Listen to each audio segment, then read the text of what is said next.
The desert was still black when Robert Johnson realized the lights in the kitchen wouldn't turn on again. He stood barefoot on the tile, listening to the soft hum that wasn't there, the silence that felt too familiar. Something in the walls had died overnight, something he'd have to fix before sunrise. 63 years old and still waking up to houses that treat you like you're invisible, he thought. The irony wasn't lost on him, an electrician who couldn't keep his own wiring from surrendering to age. Simba, their orange tabby, brushed against his ankle, purring like he wasn't the only one waiting for the day to begin. Robert crouched, rubbing the cat's head, and whispered, "One day, buddy, I swear we'll live in a house you can't chew through with your teeth." As if on cue, the hallway bulb flickered, buzzing faintly, a warning flare more than a light. He exhaled. Always something. Always. But inside that sigh was a deeper tremor, an old fear that time was running out, that this was all life had planned for him, small problems, small paychecks, small victories measured in hours of sleep and repaired circuits. By the time Linda shuffled in, tying her robe, Robert was halfway into the panel box with a flashlight between his teeth. "Morning," she murmured, kissing his shoulder, and he felt the familiar sting of guilt. He wished he could give her something easier, quieter, something sturdier than his tired optimism and a salary stuck at $45,000 for the better part of 2 decades. "You working today?" she asked gently, though she knew the answer. "Yeah. Got a rewiring job in Chandler. Shouldn't be too bad." He smiled, but it didn't reach his eyes. She didn't push. After 40 years of marriage, she knew the difference between silence as comfort and silence as surrender. Robert drove into Phoenix as the sun broke open behind the mountains, staining the sky pink like a promise it never intended to keep. The radio sputtered with news he didn't care about. Traffic wrapped around the city like a slow-moving necklace of red brake lights. And yet, something felt off this morning. A hum under his ribs. Not quite dread, not quite hope. Something else. It followed him into the Chandler job. A simple 2-story, built in the late 90s, all beige stucco and faded window trim. The owner, a young real estate agent named Vanessa, greeted him with a coffee and a grateful smile. "The power's been weird. Half the outlet's dead, random buzzing at night," she explained. Robert listened carefully, nodding. He liked the repetition, the logic of diagnostics. Electrical problems didn't lie. People did, especially to themselves. He started tracing circuits, unscrewing plates, checking breakers. It should have been a routine job. But in the attic, he heard something. A sound that didn't belong. A faint, high-pitched whine behind a plywood panel nailed into a support beam. It wasn't animal noise. It wasn't wiring. It was mechanical. Pulsing? He frowned, drawing closer. The panel looked newer than the rest of the attic structure. Too clean. Too deliberate. "Hey, Vanessa," he called down through the open hatch. "Did someone do repairs up here recently?" "No," she shouted back. "We hardly ever use that attic."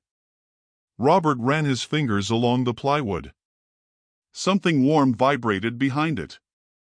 His heartbeat kicked up, not in fear, but in the way a long-dormant part of him reacted to puzzles. "What are you hiding?" he thought, feeling the same curiosity that once made him take apart radios as a kid. He pried the first nail loose. The whining intensified. At the second nail, he hesitated. A whisper of caution crossed his mind. This could be trouble. "Leave it alone, Bob. Get paid, go home." But something deeper pushed back, something that lived beneath the years of routine and disappointment. A hunger for meaning. For disruption. For anything that said life wasn't done surprising him yet. He removed the panel. Behind it sat a metal case the size of a small safe, humming faintly, marked with a symbol he didn't recognize, 2 intersecting arcs forming a shape like an incomplete infinity. His breath caught. This wasn't part of the house. It didn't belong to the electrical system. It didn't belong anywhere he'd ever seen. He reached out, touched the surface. And the humming stopped. A click sounded from inside the box.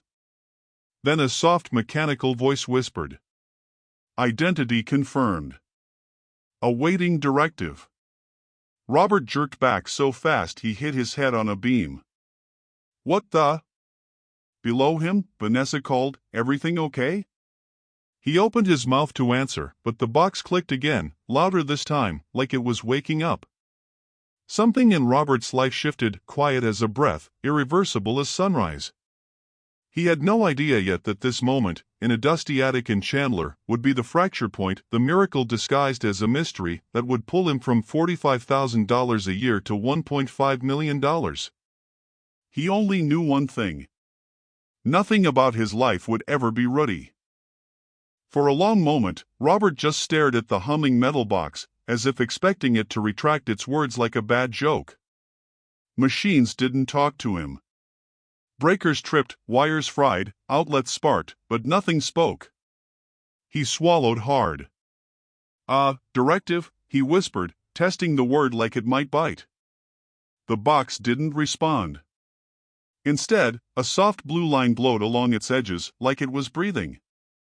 Robert exhaled shakily.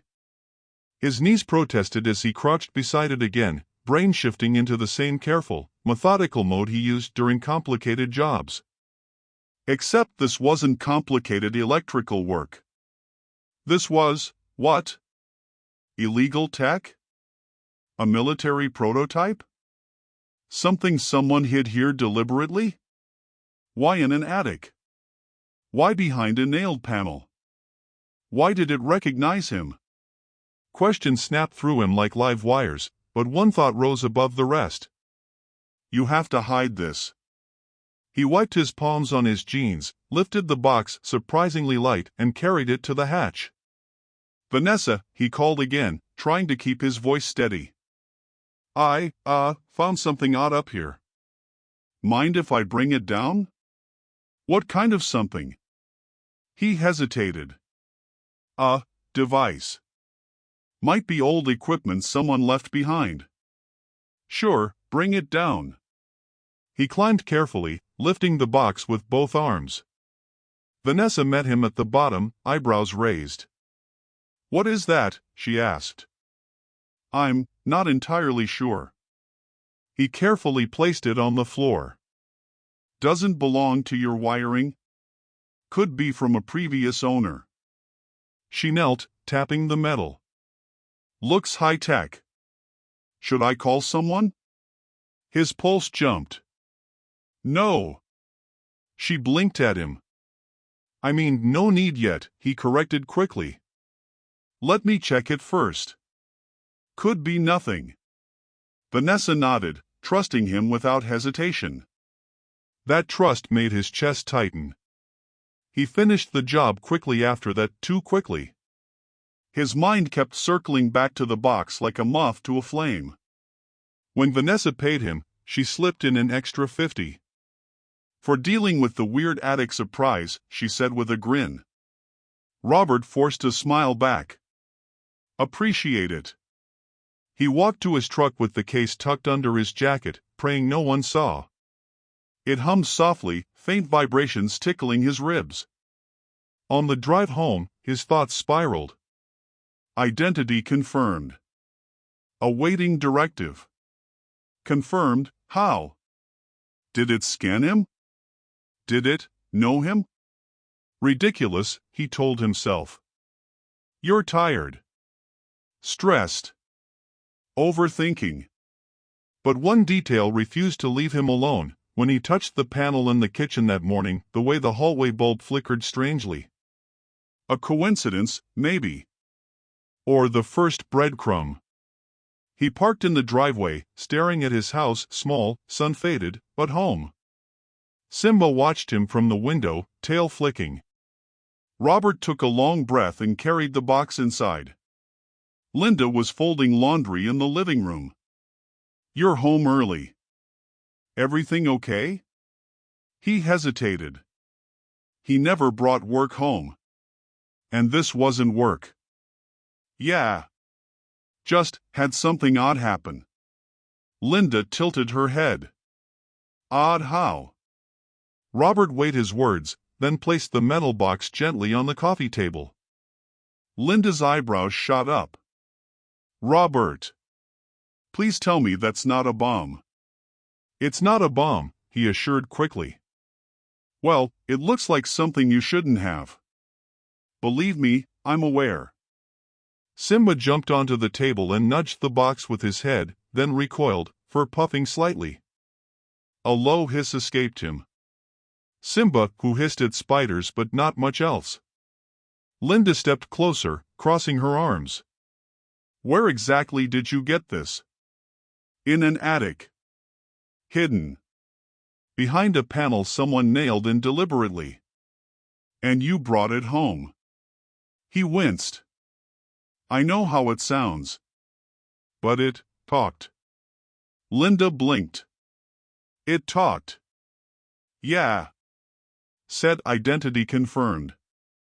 Linda sat slowly on the couch. Robert, are you feeling okay? He rubbed his temples. I'm not imagining it. And it recognized me. The box hummed softly again. Linda jumped. It's doing something. Robert crouched closer. Maybe it's voice activated. What if it explodes? It won't, he said automatically, though he had no real idea. Before either could say more, the box clicked open, releasing a thin vertical line of cool blue light. Linda gasped. Inside the case was a small, sleek device shaped like a thick tablet, no logos, no buttons. Just glass and metal, impossibly smooth. Words formed across the surface in tiny, glowing letters. Welcome back, Robert Johnson. System booting. Data sync 27%. Robert's heart slammed against his ribs. Linda whispered, Why does it know you? He couldn't answer. The loading bar ticked upward. Each percent felt like sand piling on his chest. Simba growled softly, backing away. Linda grabbed Robert's arm. Please tell me you didn't sign up for something weird years ago. Some trial or experiment. I didn't, he said, voice quiet but certain. I've never seen anything like this. The bar reached 100%. The screen flashed. Then displayed a single message. Prototype financial modeling. Engine online. Access level, primary user. Current balance trajectory, projected $1,500,000 in 18 months. Linda stared. Robert stared. The room went silent except for Simba's uneasy chirp. Linda whispered, Robert, what exactly did you bring into our home? Robert's voice cracked as he replied. I think it's a miracle. One I don't understand yet. But the real question lodged deeper in his chest, cold and trembling. Why, me? For a long time, neither of them moved. The glowing screen cast cold blue light across the living room, bending shadows around Robert and Linda like the room itself was holding its breath. Projected $1,500,000 in 18 months. It wasn't even a number, it felt like a hallucination shaped as digits. Robert's entire yearly salary, multiplied more times than his brain could accept. His heartbeat drummed in his ears. Linda whispered, This thing can't be real.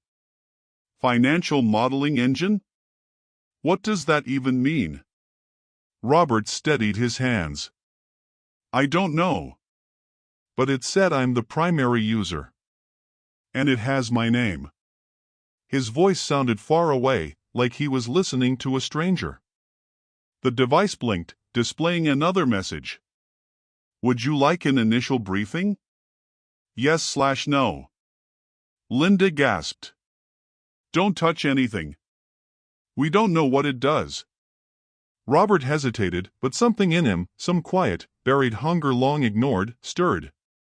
He'd spent decades patching other people's problems, saving pennies, fixing what was broken. But this felt like someone had placed a locked door in front of him with a key already in the handle. He tapped yes. The lights in the room flickered, then stabilized. The screen darkened, then reshaped itself into a constellation of glowing nodes, a cluster of dots connected by faint lines, shifting into patterns that reminded him of blueprints and neural networks tangled together. A neutral, calm synthetic voice filled the room. "Welcome, Robert Johnson. Prototype Financial Modeling Engine, version 3.7. Purpose, predictive analysis, capital optimization, and opportunity forecasting. Authorization, primary user, inherited clearance." Linda frowned. Inherited. From who?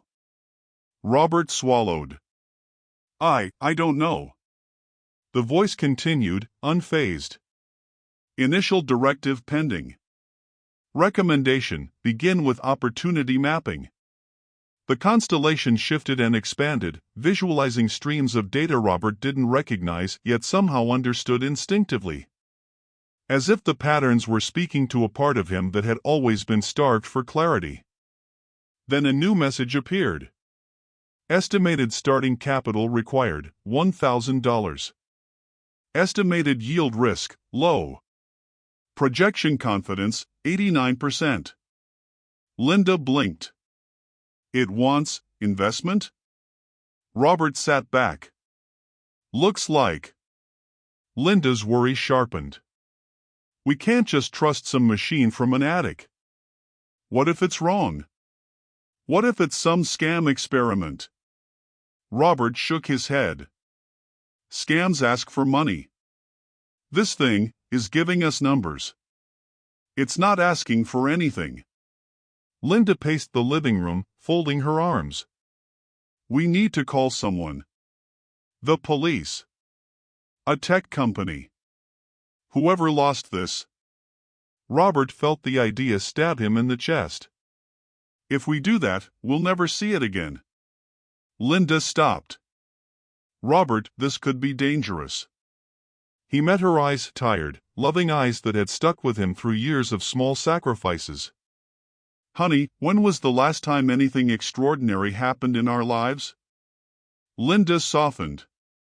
The fight in her shoulders eased just a little. She took his hand. Are you sure this is smart? No, he said honestly. But I think it's meant for us. She squeezed his hand, torn but trusting him the way she always had. If we do this, we do it carefully. Robert nodded and turned back to the device. Show opportunity mapping, he said. The machine responded instantly. The constellation zoomed in on a cluster of glowing points, swirling until they settled into a list, dozens of micro-opportunities he'd never heard of. Early-stage supplier gaps. Undervalued contractor contracts. Solar panel installation shortages in specific Phoenix districts. Even liquidated asset auctions timed down to the hour. It was like looking at the invisible seams of the city, cracks where money leaked or gathered. Linda breathed out slowly. How is it doing this? The device interrupted. Acquiring updated economic feeds.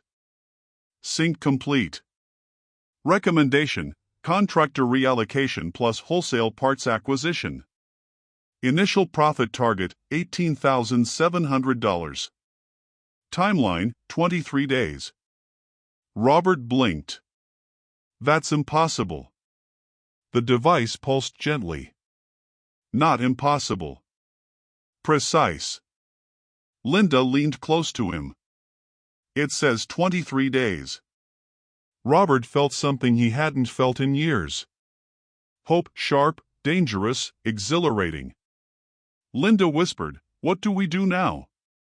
Before he could answer, the machine spoke again, clipped, colder. Warning, secondary user detected. Robert froze. Secondary what? Lights flickered again. The device projected a small red outline, human-shaped, near the front of the house. Linda's breath caught. Someone's outside. Robert stood, pulse climbing, moving toward the window. Simba hissed, tail puffed, scrambling under the couch. Robert reached the blinds, lifted them an inch. A man stood beside the mailbox. Mid-30s. Sunglasses despite the fading light. Hands in pockets. Not moving. Just watching the house. Robert's chest tightened. "Linda, get your phone." She grabbed it, voice trembling. "Should I call 911? The machine interrupted before Robert could answer. "Do not call emergency services. Risk, compromise of device.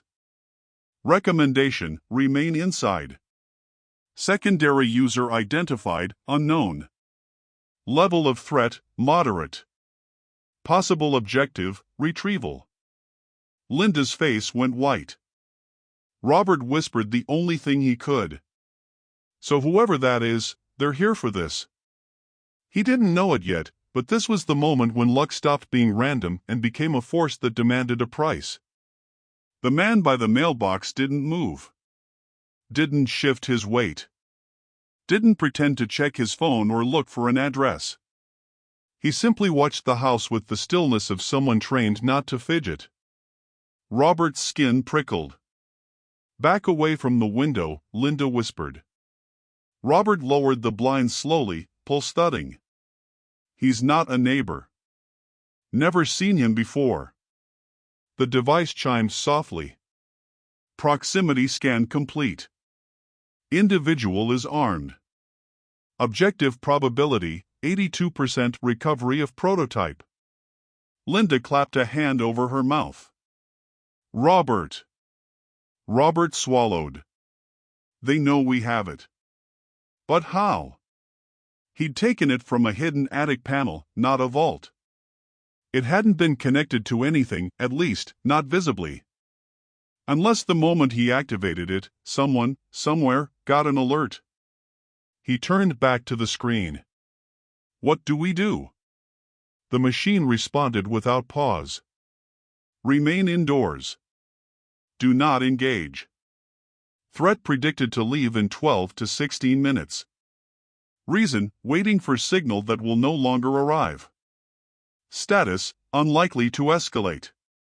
Linda exhaled in a shaky burst. So they expected this guy to get instructions, but someone else didn't send them? Robert frowned. Someone else? The device pulsed. Primary authorization transferred to Robert Johnson. Original owner, deceased. The word hung in the room like a stone thrown through glass. Linda whispered, "Robert, what did you inherit?" Robert didn't answer because he didn't know. But a new, unsettling thought twisted in his chest. The person who owned this thing before me is dead. And someone else wants it back. 11 long minutes passed before the man outside finally shifted. He glanced down at his watch, muttered something to himself, and walked away, slowly, deliberately, like someone ending a surveillance shift. Robert watched the front door until Linda whispered, "He's gone." Simba peeked from under the couch, ears low but curiosity returning. The device beeped. Threat level, cleared. Recommendation, continue primary objective. Time to optimal execution window, 14 hours. Linda sat beside him, voice thin. "This is too much. We have a miracle that predicts money, and men with guns watching the house. I don't know which part is worse." Robert took her hand. "I'm not letting anything happen to us. I promise." But under that promise was fear. Thick, real, electric. Linda looked at the device. "And what's this objective window?" Robert inhaled. It said the first opportunity needed $1,000. Linda blinked.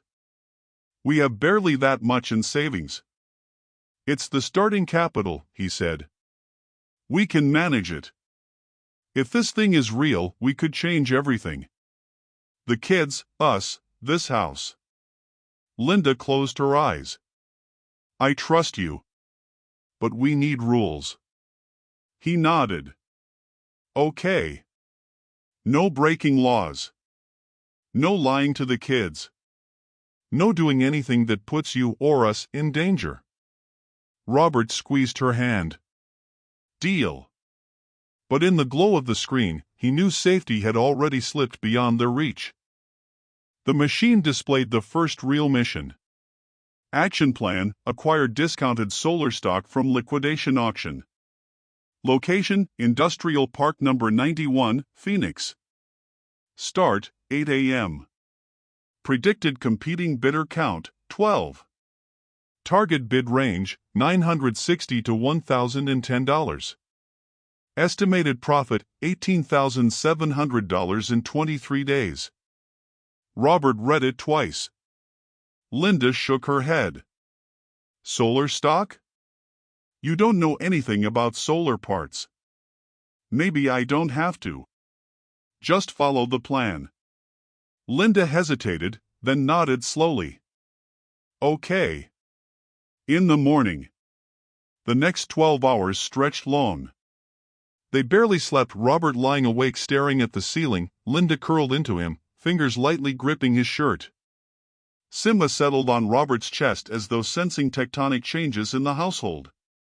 Robert rose before dawn. In the kitchen, coffee steaming in his hands, he stared at the device glowing on the counter, waiting like an oracle. Was this crazy? Yes. Reckless? Probably. Dangerous? Absolutely.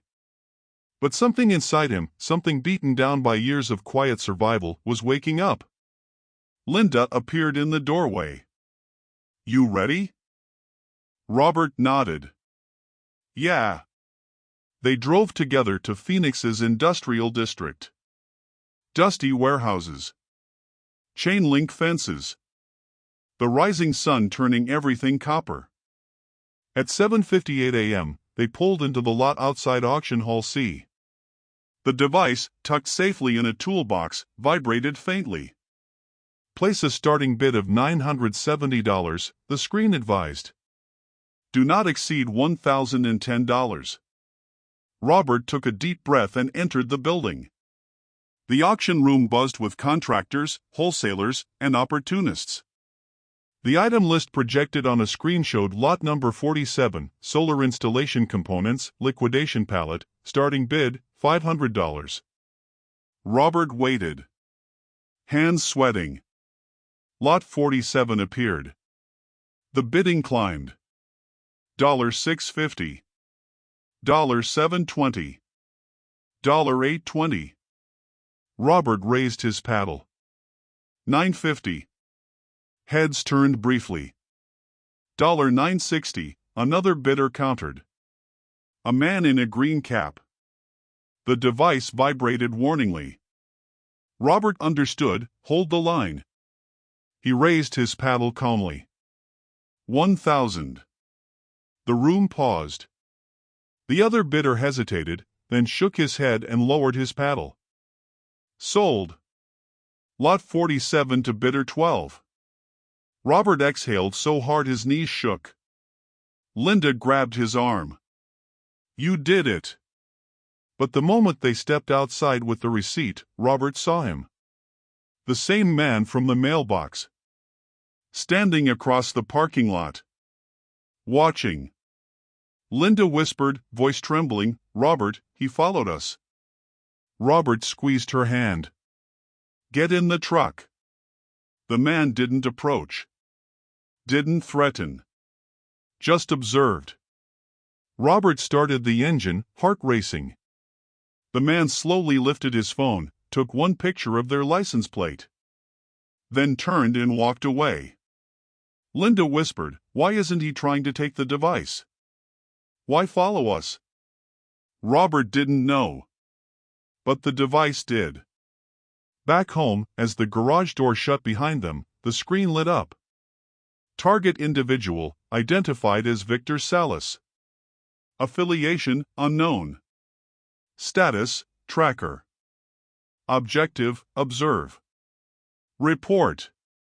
Not authorized for interception. Robert's stomach twisted. He's reporting to someone. The device displayed one final message before going silent for the night. The original owner was killed for this technology. You are next if you fail to follow instructions precisely. Linda covered her mouth. Robert felt something raw break open inside him, fear mixed with defiance, purposes fire. He whispered the truth neither of them wanted to accept. This miracle comes with enemies. The next 3 weeks unfolded like a fuse burning towards something inevitable. Robert followed every instruction from the device with meticulous care, each acquisition, each recommended sale, each strange, precise micro-opportunity that seemed insignificant until the profits stacked like bricks. Linda kept spreadsheets, double-checked receipts, stayed awake through nights of whispered strategy and quiet fear. Simba perched on boxes of inventory as if guarding the operation with feline suspicion. And slowly, almost impossibly, things began to work. The solar pallet sold exactly when the device predicted, yielding a profit that made Robert dizzy. Then came the tool liquidation resale. The small contracts for specialized electricians subcontracting the machine flagged as underserved in Phoenix. The device could see patterns no human could, supply ripples, labor gaps, market timing so precise it felt like cheating. By day 23, Robert had turned $1,000 into $19,700.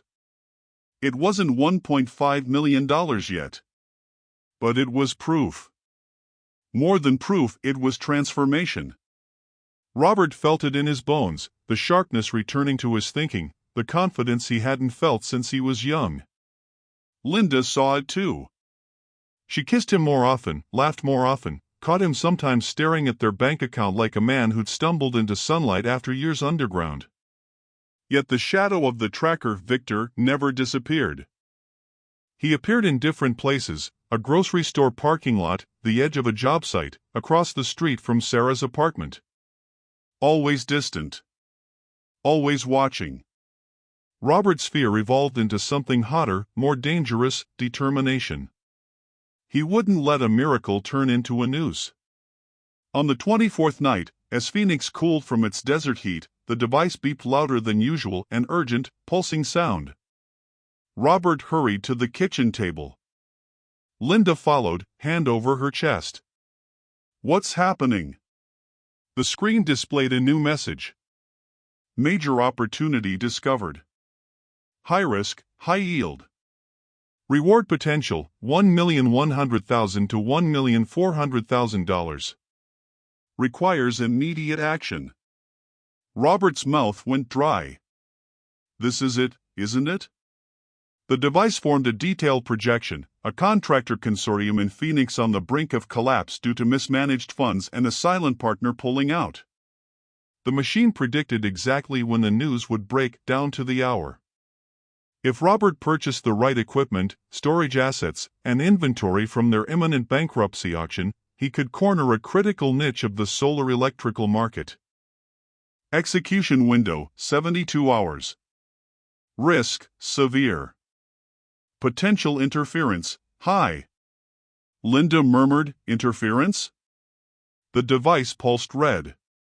Primary threat, Salus. Anticipated action, intercept. Countermeasure required. Robert clenched his fists. "I won't back down." Linda touched his arm. "Just be smart. Please." Robert nodded, but inside, something had crystallized. He was done being hunted. The next morning, Robert drove not to the auction site, but to the edge of Papago Park, where red rocks jutted up like ancient guardians and the morning was cool enough to feel almost gentle. Victor Salus was already there. Standing beside his sedan, arms crossed, sunglasses reflecting the rising sun. As if waiting for Robert the entire time. Robert stepped out of his truck, heart pounding. "Why are you following me?" Victor didn't reach for a weapon. Didn't move aggressively. Instead, he sighed tired, almost human. You activated the device, Victor said quietly. I knew someone would. My job is to monitor the transfer. Transfer of what? Victor gestured toward Robert's truck. That machine isn't meant for you. Robert stiffened. Then why does it know my name? Victor's jaw tightened, and for the first time, he removed his sunglasses. His eyes were warm brown. Sad.